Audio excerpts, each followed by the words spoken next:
کیمیا کونیه 20 دکامبر سال 1244. والدان من آدمان عادی بودند.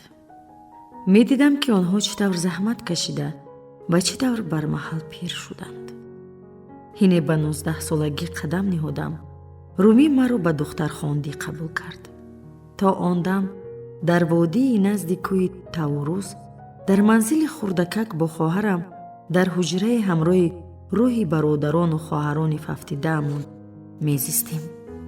در اویله یگانه نفر من بودم که روحی گذشتگان به نظرم می نمود. این خواهرم را می ترساند و هر بار از این خصوص به مادرم سخن می گفتم. او می گریست. هرچند می کوشیدم فهمانم که از ارواح نباید ترسید و آنها شاد و خرم به نظر می رسند، کسی به گفتم باور نداشت. کسی در اویله مرا نمی فهمید. باری از نزد ده ما درویش گذر کرد. پدرم دید که او سخت ابگار گشته است. پس به خانه امون دعوتش نمود تا شب را روز نماید. شامگاه نزد آتشدان که پنیر بوزی پخته می شد نشستیم. درویش برایمان از کشورهای دور قصه های مراق‌انگیز بیان داشت. به نقل او دقت داده تصور داشتم که گویا خود در بیابانهای عربستان سیر و گشت دارم.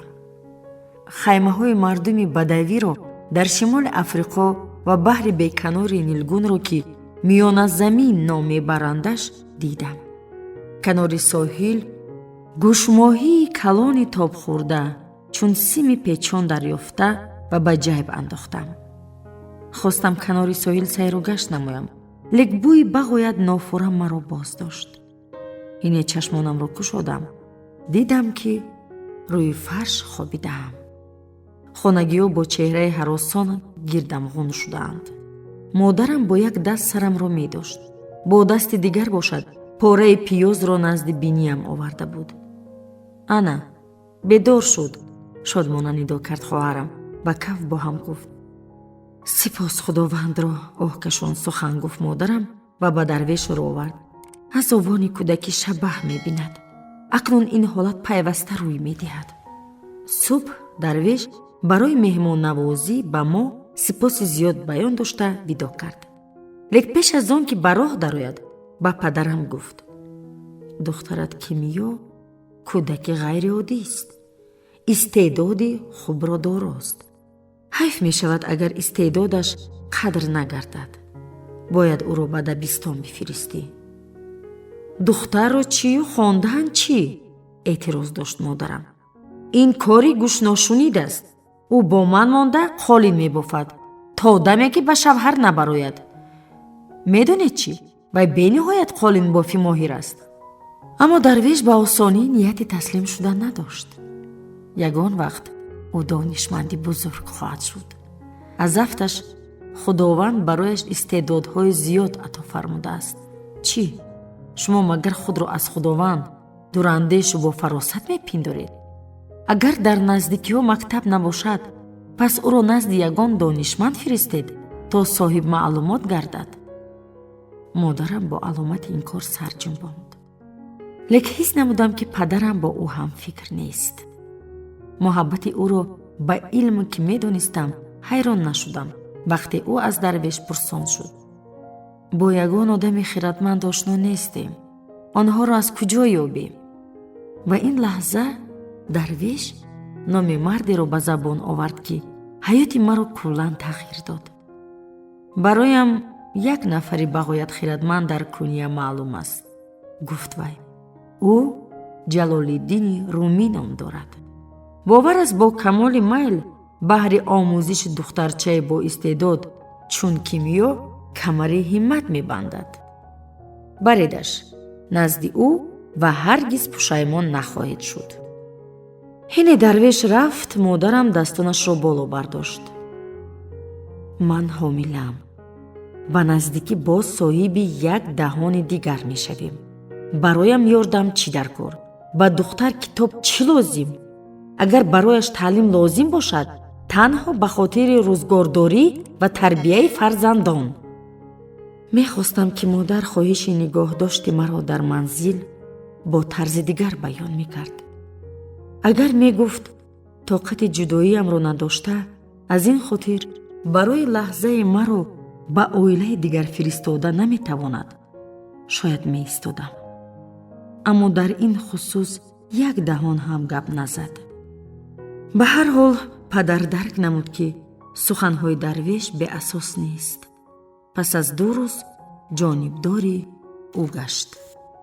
чанде пас ҳамроҳи падар ҷониби куния раҳсипор гаштем.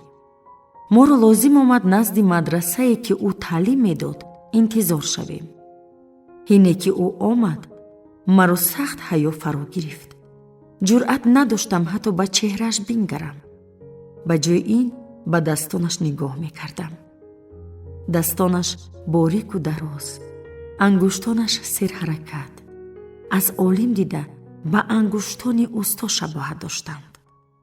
падарам ҷониби ӯ телаам дод. духтари ман боистеъдод аст. худам бесавод, ҳамсарам ҳамчунин. ба мо гуфтанд, ки аз ҳама беш марди хиратманд дар ин минтақа шумоед. шояд ба таълими духтаракам бипардозед. ҳатто ба Румӣ нанигариста дарк намудам, ки ӯ ба ҳайрат наафтодааст. шояд ӯ ба чунин хоҳишҳо одат карда бошад. дар ҳоле падарам бо Румӣ суҳбат доштанд, ба ҳавлии мадраса ворид шуда, он ҷо чанд писаракро дидам. ягон духтарча ба назар нанамуд. ҳангоми бозгашт ба зани ҷавоне диққат зоҳир намудам, ки дар як канор танҳо меистод. ҳине ба ӯ даст афшондам, аввал карахт шуд. пас аз каме парешонӣ вай низ чунин посух дод. духтарак, нахот маро дида тавонӣ? пурсид ӯ. ман сар ҷунбондам. ӯ табассумкунон каф бо ҳам зад. о, ин хеле хуб аст. охир маро ягон кас ҳеҷ гоҳ намебинад. ҳар ду ба ҷое равон шудем, ки Румӣ ҳамроҳи падарам меистод. зан ҳақ буд. касе ӯро пай намебурд. кимиё, назди мо биё, ҷиғ зад Румӣ. падарат мегӯяд, ки хондан барояд писанд аст. бигӯй, дар китобҳо чӣ бештар барояд шавқовар аст? гӯё ман карах шуда бошам. натавонистам ҳарфе баён созам. ин ҷо биё ҷонакам, гуфт падари ноумед шудаам. мехостам дуруст посух гӯям ва падарам аз ман фахр намояд.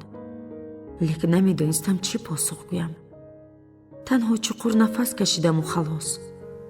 шояд ҳамроҳи падар ноумед ба деҳа бармегаштам, агар он зани ҷавон ҳузур намедошт. ӯ аз даст гирифта чунин баён дошт. росташро гӯй, ҳамааш хуб мешавад. ман ваъда медиҳам. худро каме ором ҳис намуда ба Румӣ рӯ овардам. бароям шараф аст, агар Қуръонро бо шумо биомӯзам, устод.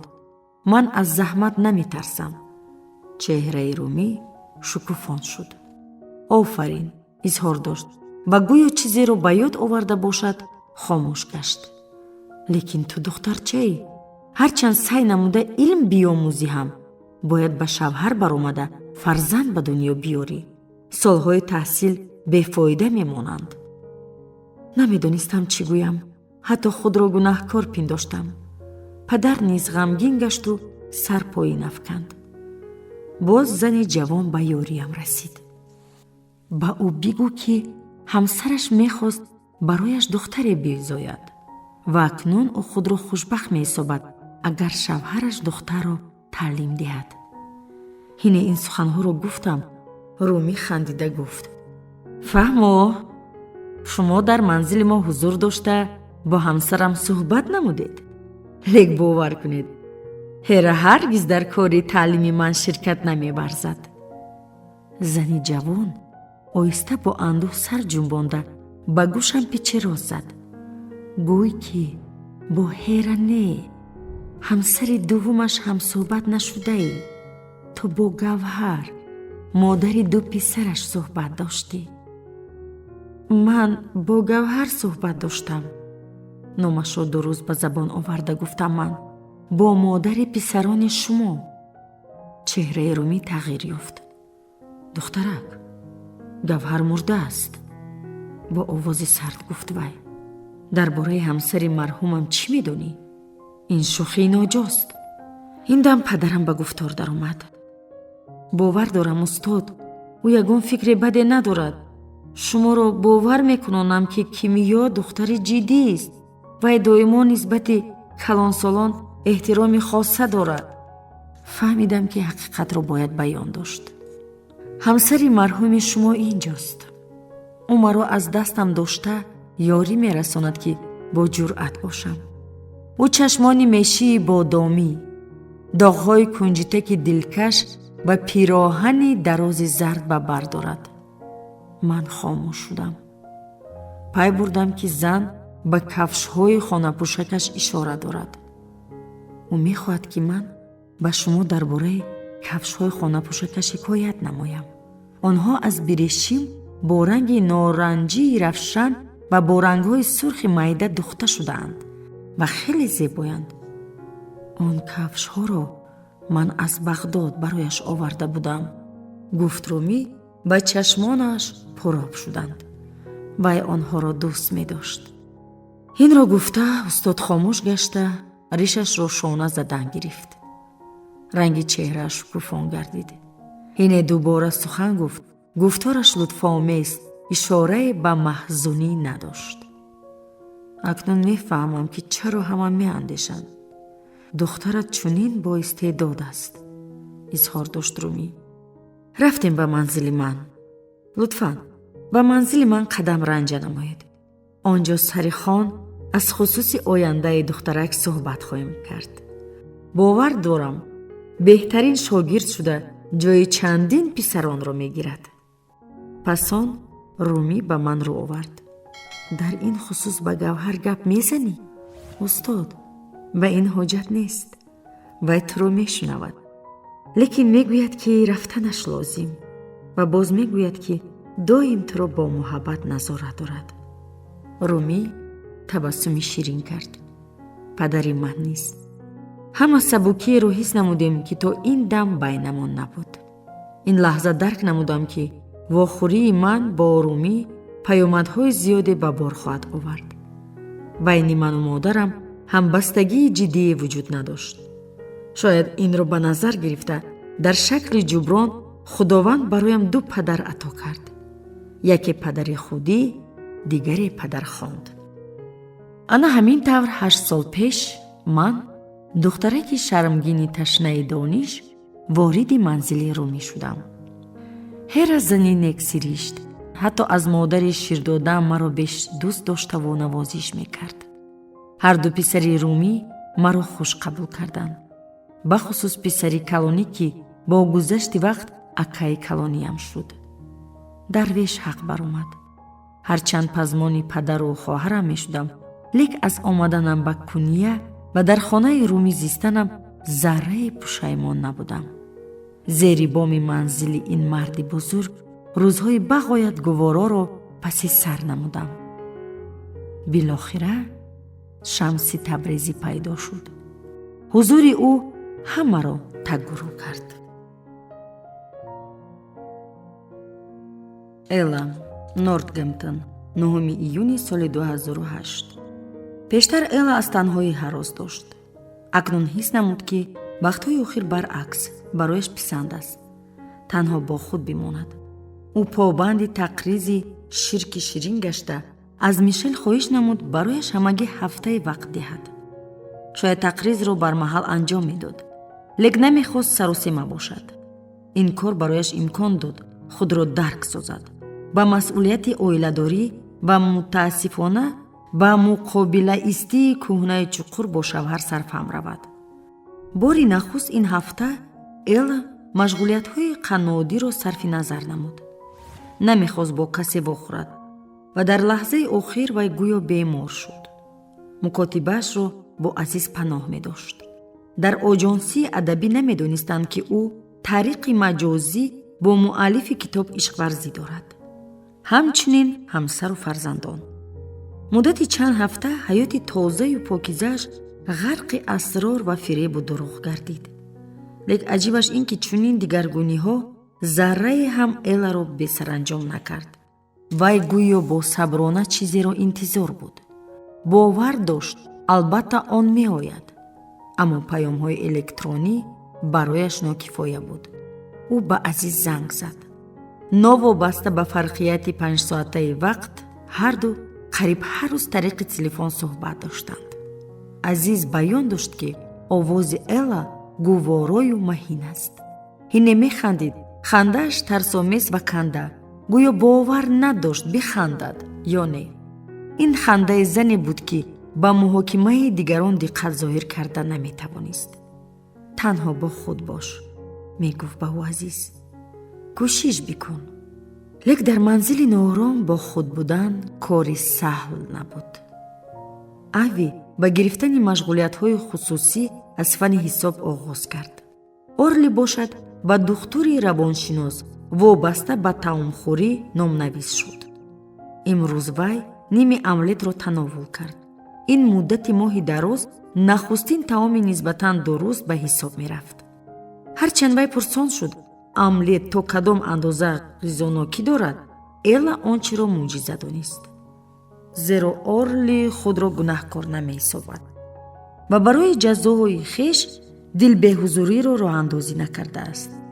ҳамчунин Ҷенет кандани муносибаташро бо Скотт эълон намуд.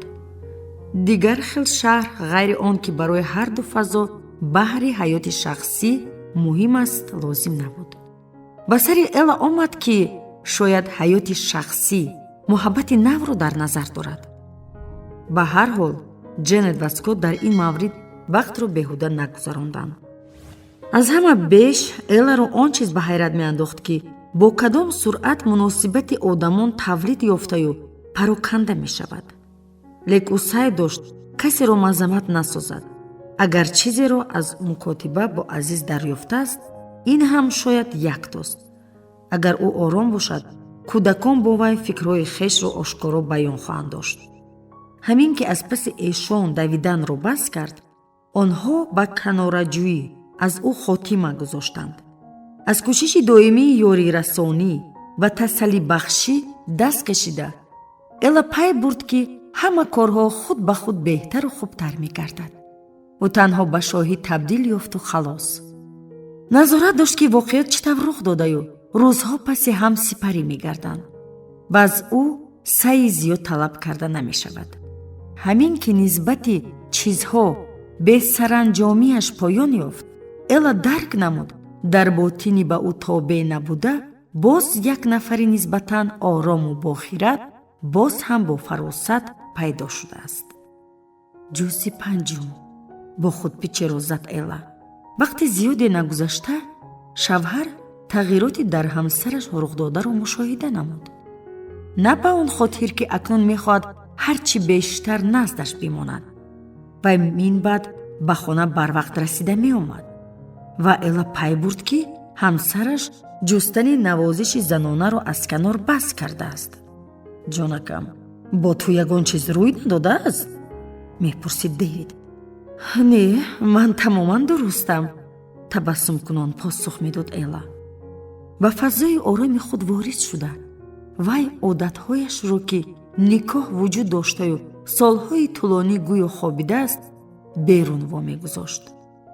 акнун ки ҳамроҳи Дэвид зоҳиран тасфир намудани осудагиро бас карданд, Элла хатоҳо ва нуқсҳои кӯнашудаи ҳаёти якҷояро баръало мушоҳида дошт. Элла мустақил гардид. ӯро эҳсосе фаро гирифт ки Дэвид ҳам мустақил шудааст. Элла пеш чизеро намепурсид, то ин ки заврақи рӯзгори якҷояашон такон наёбад. акнун вонамуд сохтанро бас кард. гӯё намедонад вай ба чӣ корҳо машғул аст. ҳине шомгоҳон ба манзил намеояд.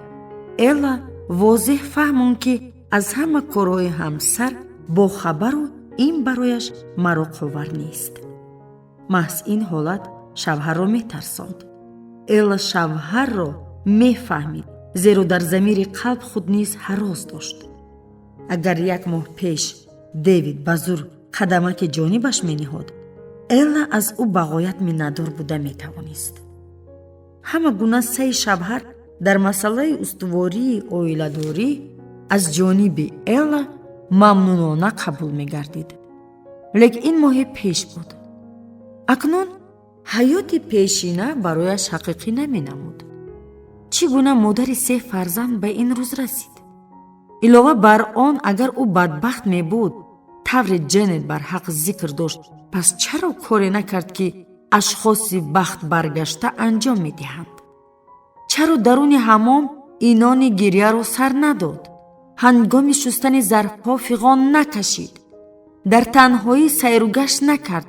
зарфҳоро ба девор накуфт? ҳаргиз ин гуна корҳо рух надода буд. сукунати аҷиби эларо фаро гирифт. ӯ ҳаёти бунёдшудаашро барқосод тарк дошт. дар ин маврид бо исрорие ҳис дошт ки пеш ҳаргиз вуҷуд надошт. субҳгоҳон назди оина худро хеле тамошо мекард. саъй дошт дигаргуние дар чеҳраи хеш бинад. шояд ӯ ҷавонтар шудааст, боз ҳам мафтункунанда метобад ё серҳаракат шудааст. лек тағйиротро мушоҳида намекард. ба ҳар ҳол ӯ мисли пештара набуд. ҳера, куния, 5 майи соли 1245.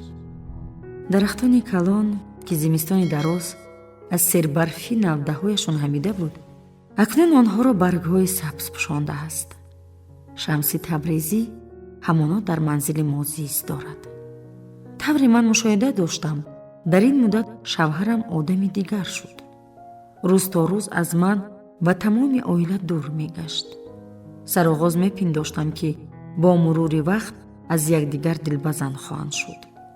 аммо ин ҳолат рӯй надод. баръакс, гӯё бо ҳам бештар наздик шуданд.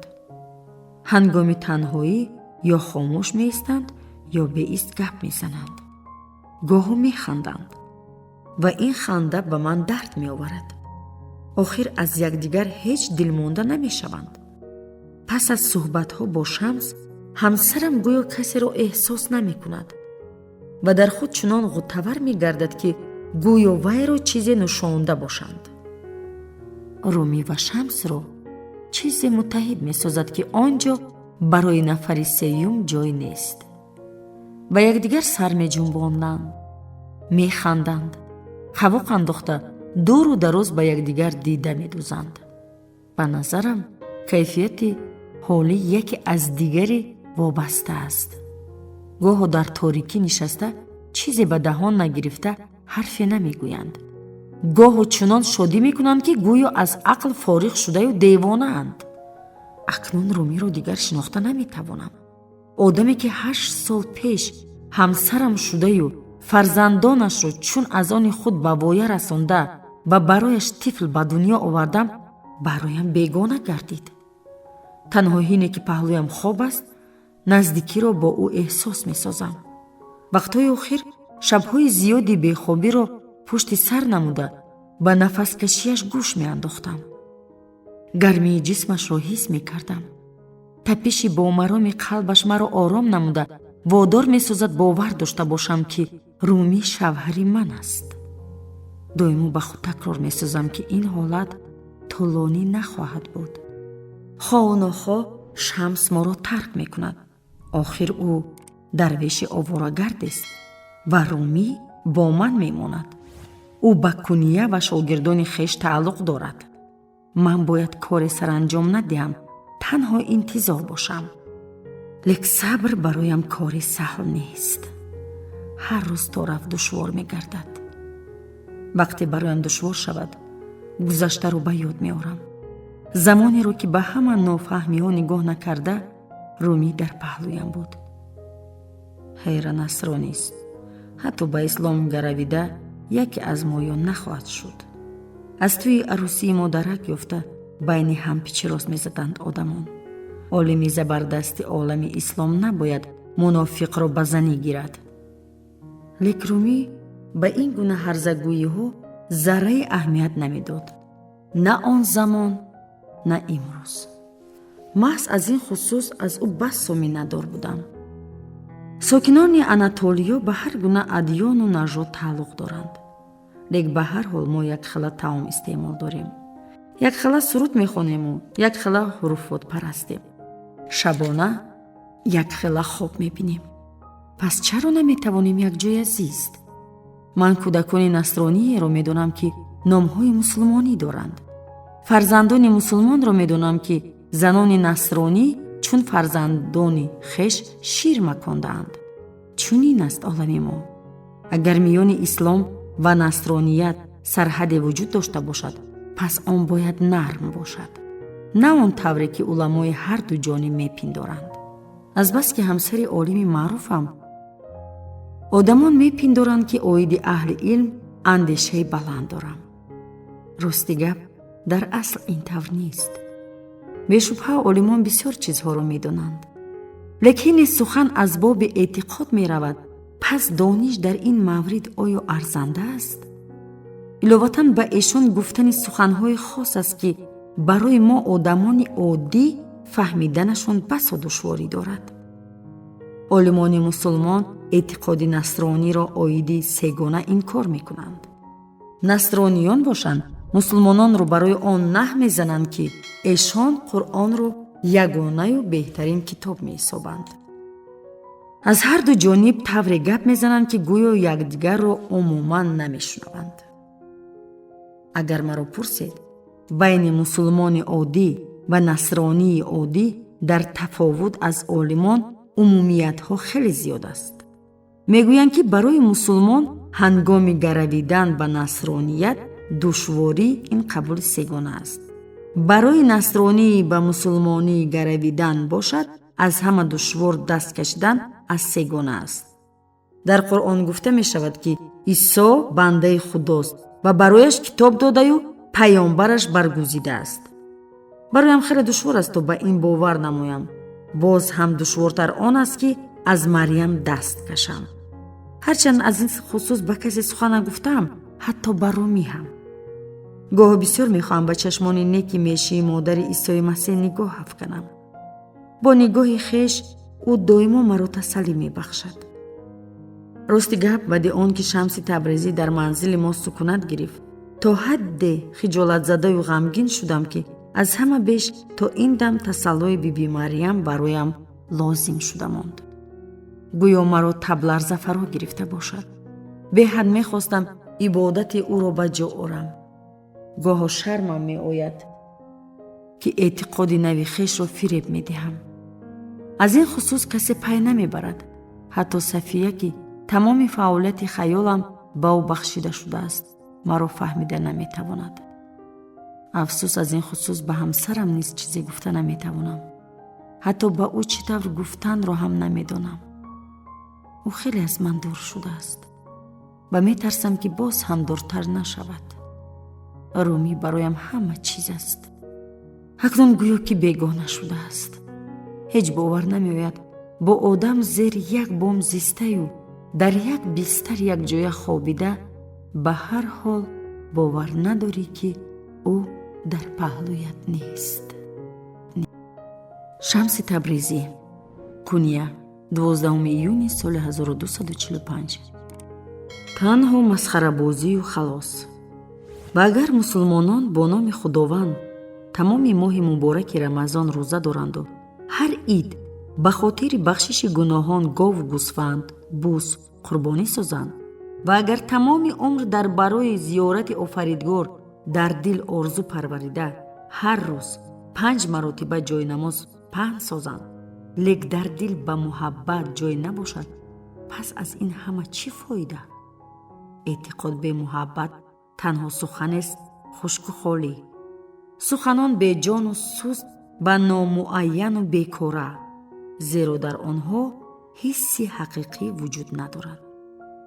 нахуд ба сар андеша ояд, ки худованд дар Маккаю Мадина ҳозир аст ё дар ягон масҷиди маҳаллӣ.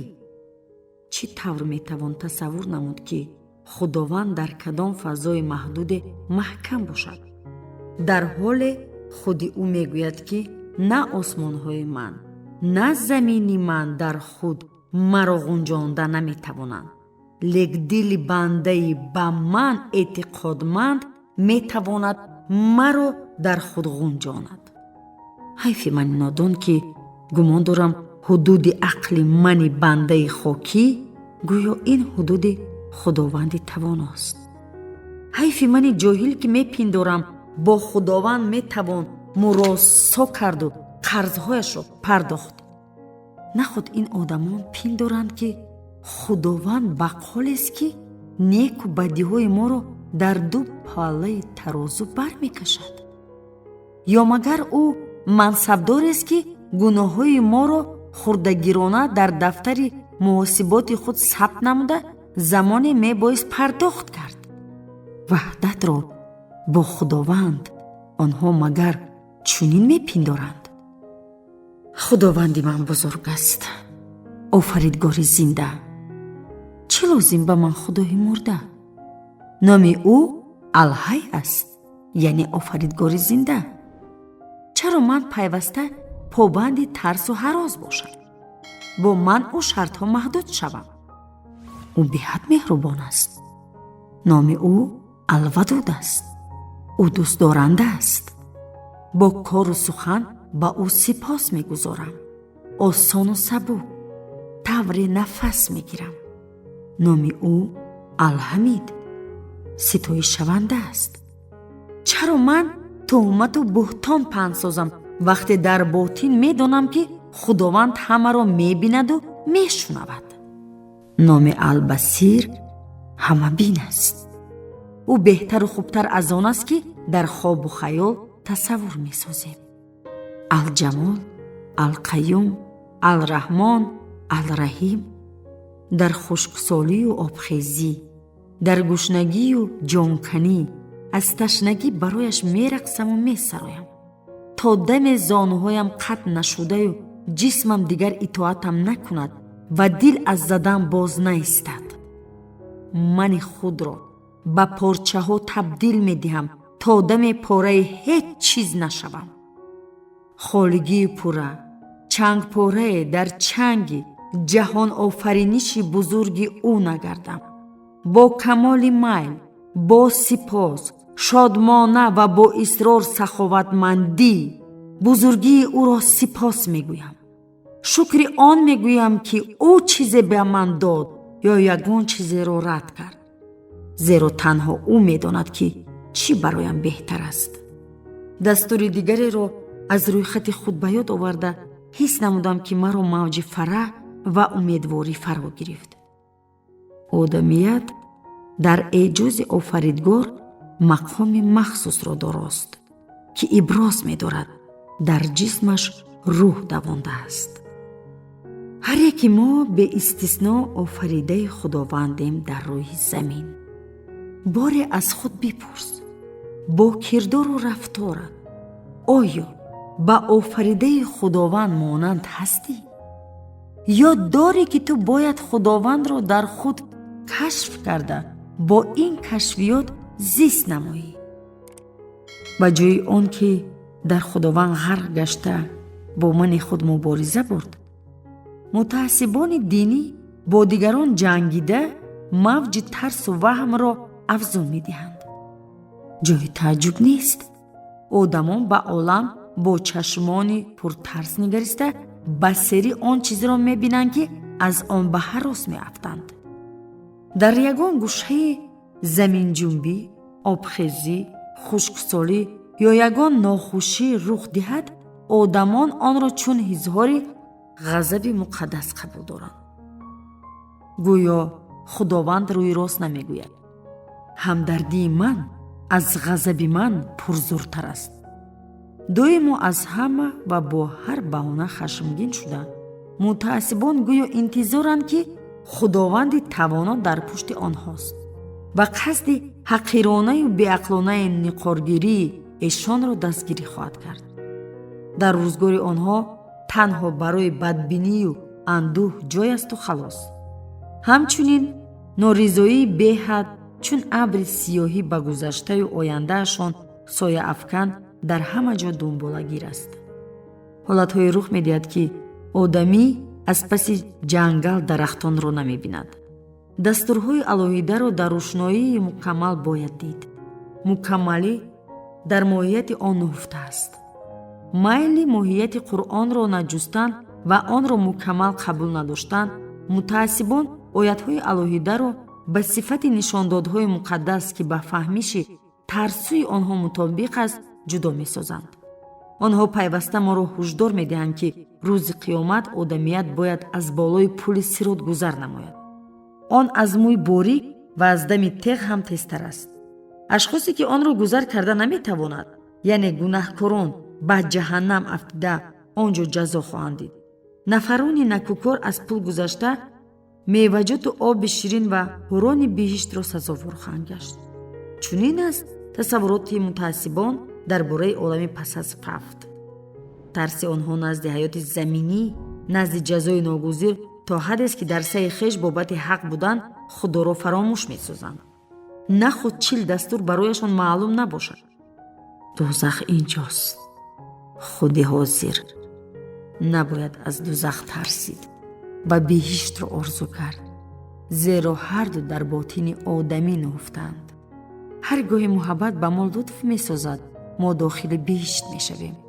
ҳар гоҳе бад дидаю бахилӣ ё ҷангу ҷидол мекунем, дохили оташи ҷаҳаннам мешавем. дар ин хусус дастури 25 изҳор медорад: магар ҷаҳаннам пурдаҳшаттар аз чизест, ки одамӣ дар он азият мекашад, вақте виҷдонаш возеҳу равшан оиди гуноҳҳояш изҳор медорад? аз ӯ пурсед: вай ба шумо мегӯяд, ки ҷаҳаннам чист? магар биҳишт аз хушбахтие, ки одамӣ гоҳо дар он шуда, вақте медонад бо офаридгор дар мувофиқаи пурра зист дорад, беҳтар буда метавонад? аз ин одам пурсон шавед ва ӯ ба шумо гуфта метавонад биҳишт чист. чаро оиди зиндагии пас аз марг, оиди ояндаи тасаввуршаванда ба изтироб афтем, вақте дар худи ҳамин лаҳза ҳузур ё ғоиби офаридгорро дар рӯзгори хеш метавонем пурра дарк созем. ба аҳли тасаввуф хос нест, ки дар бораи азобҳои ҷаҳаннам ва лаззатҳои биҳиштӣ андеша намоянд. эшон бечуну чаро, покизаю беолоиш, самимӣ, дӯстдори офаридгоранд. муҳаббат сабаб аст. муҳаббат мақсаду маром аст. ҳине муҳаббат нисбати худованд бузург аст. вақте ҳама мавҷудоти ӯ офаридаро, ки маҳз ба шарофати ӯ зист доранд, меписандӣ, дигар чизе аҳамият надорад. дар ин маврид ҳеҷ гуна манъ буда наметавонад. бо тамоми вуҷуд ту ба ҳеҷ шудан, ки тамоми ҳастиятро ташкил медиҳад, равонаӣ. рӯзи дигар ҳамроҳи Румӣ ин ашёҳоро мулоҳиза доштем, ки ногоҳ чашмонашро пӯшиду сатрҳои зерро қироат намуд. чӣ тадбир аи мусалмонон, ки ман худро намедонам.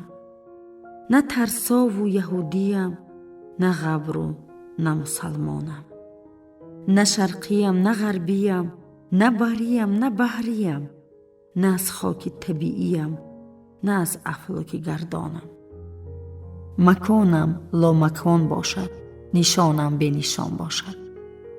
на тан бошад, на ҷон бошад, ки ман аз ҷони ҷононам. румӣ худро шоир намеҳисобад, лек ӯ шоири ҳақиқист, шоири тавоно, ва акнун ӯ дар худ истеъдоди шоириро мекушояд. бале, румӣ ҳақ аст. ӯ на аз шарқ асту на аз ғарб. ӯ ба олами муҳаббат тааллуқ дорад. ӯ мансуби маҳбуб аст. Элла, Нортгемптон, 12 июни соли 2008. лаҳзаи нохушоянд билохира замоне фаро расид, ки Элла мутолиаи Ширки ширинро анҷом дода, ба тақризи навиштаи худ нуқта гузошт. ҳарчанд мехост бо Азиз оиди роман баъзе масоилро ҳаллу фасл созад, лек одоби касбӣ барояш инро иҷозат намедод. зеро мебоист аввал тақризро навишт. ӯ ҳатто ба Азиз хабар надод, ки зери таъсири роман девони румиро дастрас намудаю ҳар бегоҳ чанд шеъре аз он мутолиа дорад. Элла кор болои аз сару аз мукотиба бо муаллифи он ҷиддан ҷудо карда буд. аммо 12 июн ҳодисае рух дод, ки ин ҳама ҳудудро бекора сохт. то ин дам Элла боре ҳам расми Азизро надида буд. дар интернет онҳо ёфт нашуданд. ваоиди муаллифи Ширки Ширин тасаввуроте надошт, ки ӯ чӣ гуна зоҳир дорад. сароғоз барояш писанд буд, ки ба одами гӯё бесимо нома менависад. бо мурури вақт ҳисси кунҷковӣ боло гирифту талаботи дидани чеҳраи мукотиб азияташ медод. азиз ҳам боре аз ӯ хоҳиш накард, то аксашро фиристад ва ин барои Элла хеле аҷиб менамуд. ногоҳ ғайриихтиёр Элла аксашро ба Азиз фиристод. ӯ дар пешайвон бо пироҳани кабуди таранг, ки ҷисмашро пинҳон намедошт, истода буд. паҳлӯяш спирити дӯстдошта. Элла ҳам шодонаю ҳам бо изтироб табассум дошт. дар даст бандинаи сагро сахт мефишурд. гӯё аз сагчааш нерӯ гирифтан мехост. болои сарашон осмони нилгуну хокистарӣ меистод. на ин ки расм чандон беҳтарин маҳсуб меёфт, лек дар он кадом як маънавиёт ҳатто рӯзгори он тарафа мушоҳида мегардид. ба ҳар ҳол Элла мехост чунин пиндорад. ӯ расмро равон намуда интизори ҷавоб буд. иловатан бо кадом тарзи гӯё аз Азиз хоҳиш дошт расмашро бифиристад ва ӯ фиристод. ҳин Элла чеҳраи Азизро дид, пиндошт, ки баромади ӯ аз шарқи дур аст. ҳарчанд худ ҳаргиз он ҷо набуд ва тасаввуроти дуруст надошт, ки мардумаш чӣ гунаанд. Азизро беш аз 10 кӯдакони гуногунсоли мӯи сарсиёҳ иҳота дошт. мавзун қомат, бо курта ва шими сиёҳ. ӯ дорои бинии тез, барҷаста рухсор ва мӯйҳои сиёҳи дароз ба китфонаш афтида буд. чашмони сабзаш ҷилои нерӯ доштанд. боз дар онҳо чизи дигаре ба назараш расид, ки Элла онро тараҳҳум муайян кард. дар як гӯшаш гӯшвораро овизон дид. ҳамчунин гарданбанди шаклаш ғайриоддиро бо худ дошт. бо диққат ҳамаҷониба нафари дар акс тасвирёфтаро аз назар гузаронда, Элла ҳис кард, ки бо ӯ дер боз шинос аст. ин ҳама ба назараш ғайриоддӣ менамуд, лек метавонист қасам бихӯрад, ки пеш аз ин ҳам ӯро мешиносад. ва ногоҳ дарк намуд. Шамси Табрезӣ бо Азиз умумияте дошт. ё муаллиф хеле монанди Шамс ба назар мерасид, вақте ӯ ҷониби куния ба дидори Румира сипор гардида буд. аҷиб, меандешид Элла, магар Азиз қаҳрамонашро дидаю дониста ба худ монанд карда бошад? хайр чаро мумкин набошад? ӯ ҳақ дорад қаҳрамони асосиро аз худ таҷассум созад. охир худованд одамонро бо шакл ва монанди хеш офаридааст. ҳамаи инро андешакунон Элла ба хулоса омад, ки тимсоли Шамс аз Шамси Табрезии ҳақиқӣ офарида шудааст ва дар ин маврид ҳамонанди ҳайратовари ду одаме, ки 8 аср онҳоро аз якдигар ҷудо месозад, мушоҳида мегардад. аз эҳтимол дур нест, ки ин монандиро муаллифи асар пай набурда бошад. дар ин хусус андешакунон Элла то рафт сахт гумон бармегардид, ки Шамси Табрезӣ ва Азизе Захара на танҳо чун муаллиф ва қаҳрамони бадеии ӯ бо ҳам робитае дошта бошанд. ин кашфиёт ба Элла таъсири ногаҳонӣ расонд. аввалан ба назараш чунин намуд, ки ба романи Ширки Ширин баргашта онро дубора хонад, то ба он бо тарзи дигар нигарад, на танҳо чун таърихи мароқангез. ӯ қарор дод дар он муаллифро ҷӯяд, Азизро дар Шамс ёбад. баъдан Элла бештар ба шахсияти Азиз мароқи сахт зоҳир намуда буд. дар асл ӯ кист? чӣ гуна ҳаёт дорад? бори Азиз тариқи почтаи электронӣ ба Элла хабар дода буд, ки ӯ шотландист. пас аз куҷост номи шарқӣ? ва оё ӯ ҳақиқист ё ин номи аҳли тасаввуф аст? дар воқеъ аз нигоҳи ӯ тасаввуф чӣ маънӣ дорад? боз чизҳои дигаре буд, ки фикри Элларо банд мекард. пеш аз ҳама огоҳиҳои қариб ноаёни шавқу рағбат. бори охир бо ӯ чунин ҳолат кайҳо рух дода буд, ки аз чӣ будани он дарҳол сарфаҳм нарафт. лек чизе ки ҳаст, он албатта аст. иловатан бо мурури вақт ин огоҳиҳо бо қувваи дучанд бо исрору пайваста зоҳир шудан гирифтанд, ки онҳоро нодидаю бо дигар чиз омезиш додан номумкин гардид. Эла дарк намуд бо тамоми ҳастӣ мардеро аз акс мехоҳад ва аксаран тасаввур мекард, ки агар ӯро бибусад чӣ гуна хоҳад буд. ин майлу хоҳиш то ҳадде фурӯбаранда гардид, ки Эла ноутбукро хомӯш кард. гӯё мард аз акс метавонад ӯро ба худ бикашад. бойбарси сарбоз. Куния, 10 июли соли 1245. бойбарс, писарҷон, ба касе бовар накун, мегӯяд амаки ман, зеро ин олам рӯз то рӯз бештар сарҳуй мегардад. танҳо дар асри саодат ба пиндори амакам ҳама кор бо дигар тарз буд.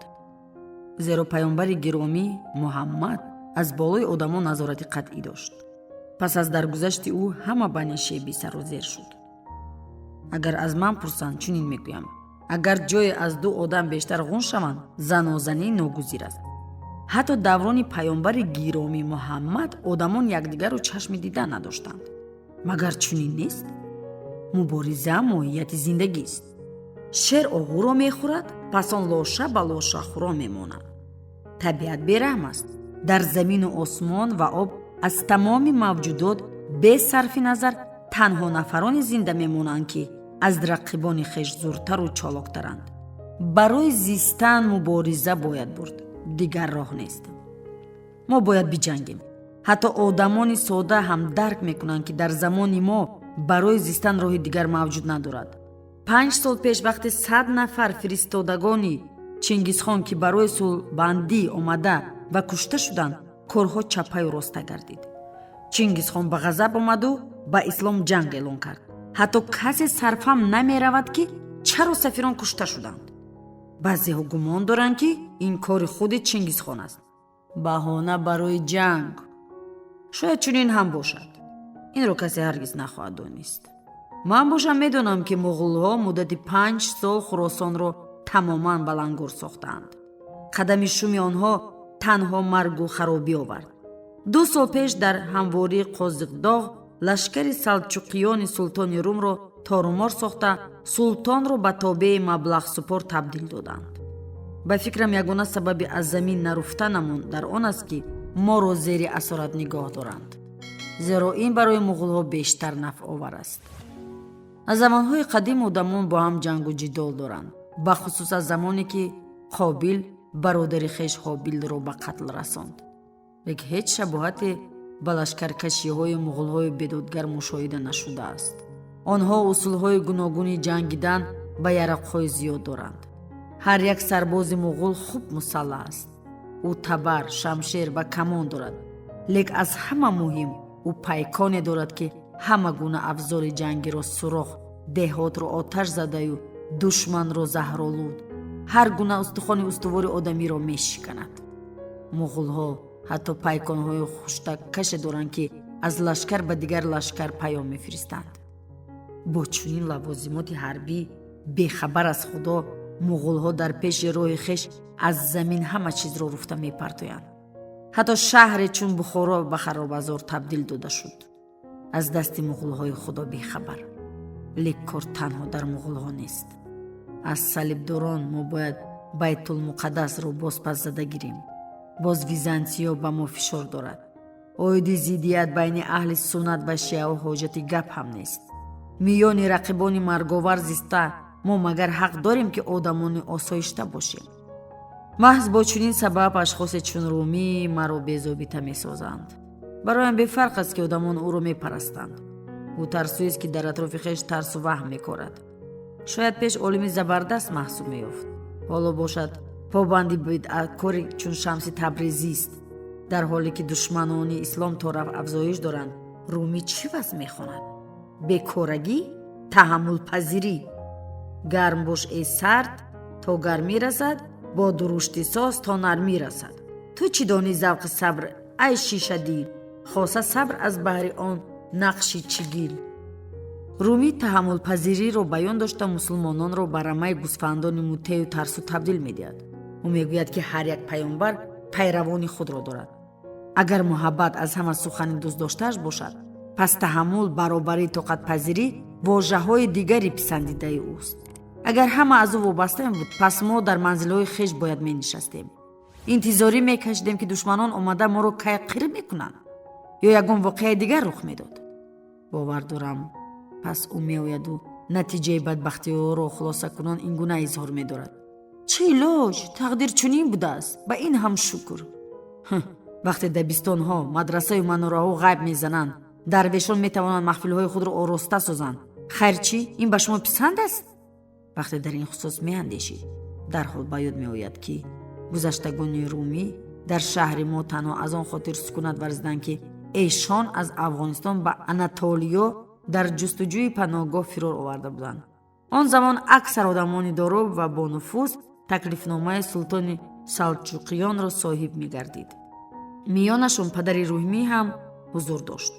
ҳамин тавр мавриди лутфу эҳсон ва пуштибонии султон қарор гирифта, оилаи Румӣ дар ҳам бар ҳамиҳои мулки афғонро ба ивази боғҳои пурсафои куния вогузошт.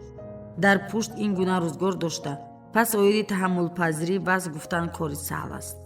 чанде пеш бароям қисса карданд ки Шамси Табрезӣ дар бозор бо одамон дар кадом хусус суҳбат дошт.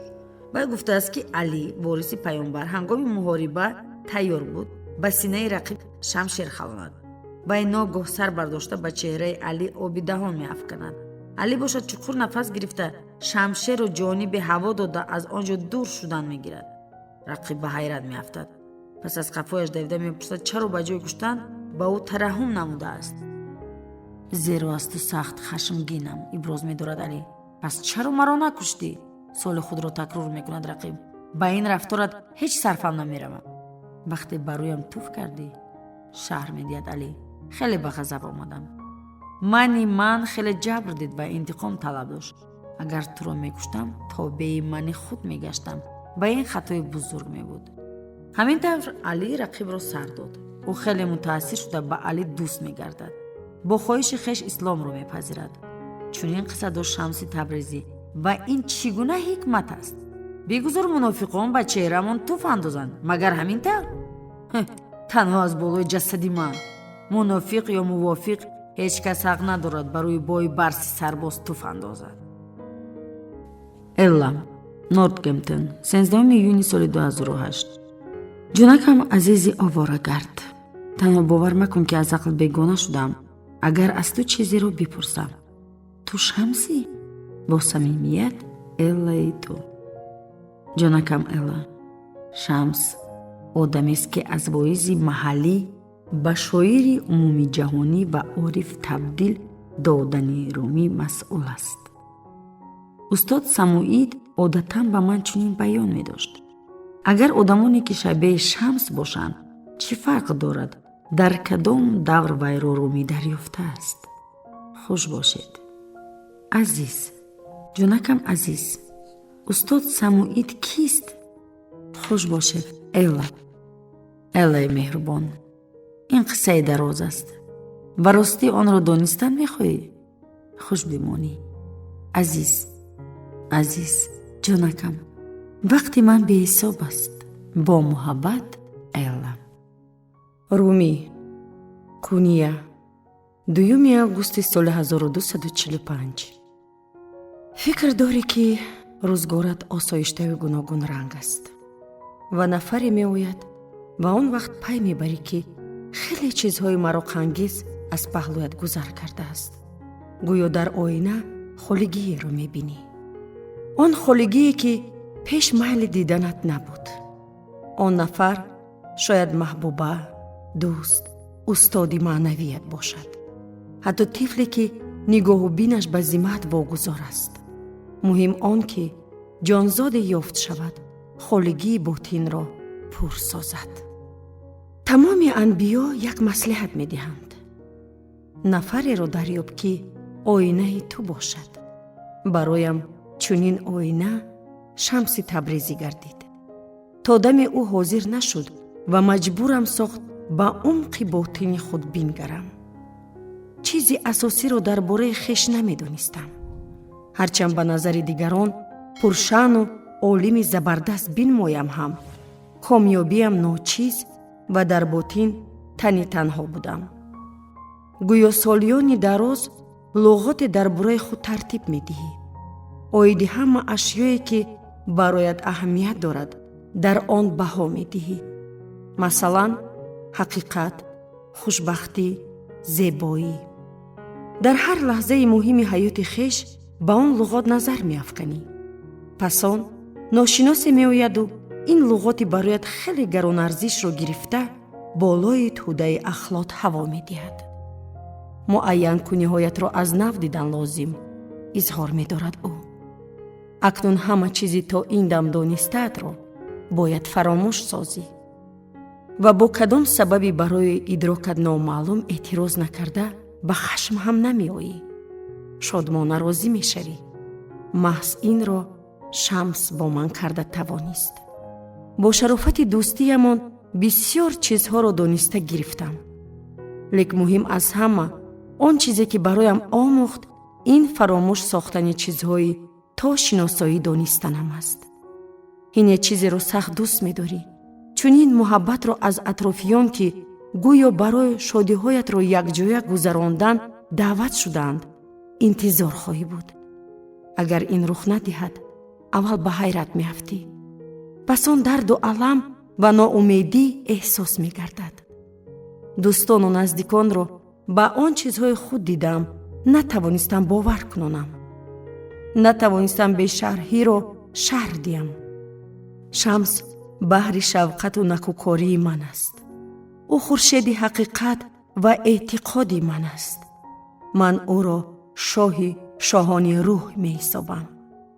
ӯ сарчашмаи ҳаётам ва сарви ҳамеша сабзи боҳашамат аст. ҳузури ӯ баробар ба хониши чоруми Қуръон, саёҳате ки дар вуҷуд анҷом меёбад. мутаассифона, аксар одамон рӯйдодҳоро аз нигоҳи назари хеш ё атрофиён баҳо медиҳанд. барои ҳамагон Шамс дарвеши аҷибу ғароиб аст. онҳо мепиндоранд ки вай чун ёбоӣ рафтор намудаю осигӣ мекунад. гӯё тамоман сарҳуй ва ба ӯ эътимод бастан мумкин нест. барои ман бошад, ӯ таҷассумгари муҳаббат аст ки оламро ба гардиш медарорад. гоҳо ба канор рафта ҷузъҳоро дар кул гирд меоварад. гоҳи дигар бошад, баръакс, тамоми ашёҳое ки мумкин аст метарконад. вохӯрии чун дидорбинии мо дар ҳаёт ҳамагӣ як маротиба рух медиҳад. дар ҳаёти ман бошад, бори нахуст дар 37 сол ба амал омад. аз замоне ки Шамс ба рӯзгорам ворид гардид, доимо аз ман мепурсанд: ба назарам ӯ чӣ махсусиятеро дорост? ба ин суол посух дода наметавонам. касоне ки мепурсанд, аз ду сар намефаҳманд. касе мефаҳмад, ӯ намепурсад. ҳолати ногуворе ки ман афтодам, қисса дар бораи Лайлӣ ва Ҳоруна Рашидро ба хотир меорад. аз ишқи бебарори шоири бадавӣ Қайс ба Лайлӣ, ки аз ақл бегона гаштаю ба худ номи Маҷнун, яъне девонаро гирифт, Ҳоруна Рашид дарак меёбад.